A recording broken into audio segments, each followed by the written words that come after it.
In 2018, there was a National Academy study called Testing at the Speed of Light, which had to do with our ability to test electronic components that go up into outer space. All of the elements here on Earth were made in nuclear reactions in the stars.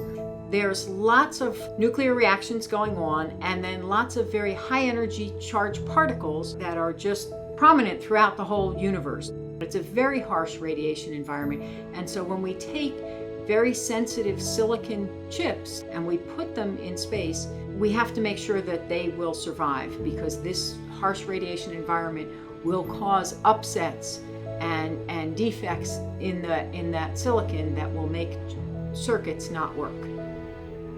The National Academy study definitely said there's a shortage of people going into radiation effects testing. And so we decided that that was something that we needed to do for the nation, was to build a program to sort of help fill that workforce need.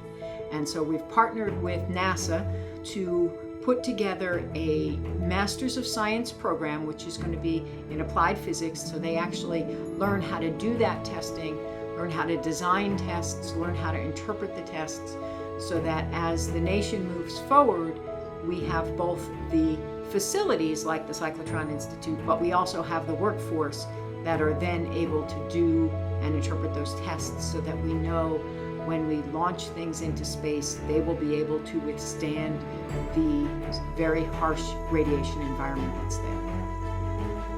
Reliability is extremely important with our spacecraft, whether it's human spaceflight or robotic missions. We have one shot to get it right typically.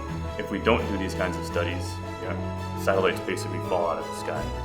So you can have destructive effects that immediately disable your spacecraft. You can have other effects that degrade the science. You may lose instruments. You may lose other opportunities to collect the kind of data that we're building these spacecraft for. The demand is getting more and more for engineers and scientists to understand space radiation. So it's very important that we make sure that the next generation of space radiation engineers and scientists are ready to take on the challenges that are ahead of us. Doing this in partnership with NASA is really important, because they're bringing lots of expertise to be able to have the students experience that. They have also said that they will be mentors for the students. So the students will have the academic background here from Texas A&M, but we're also going to connect them into the actual testing industry now by having these mentors that are current practitioners in the field.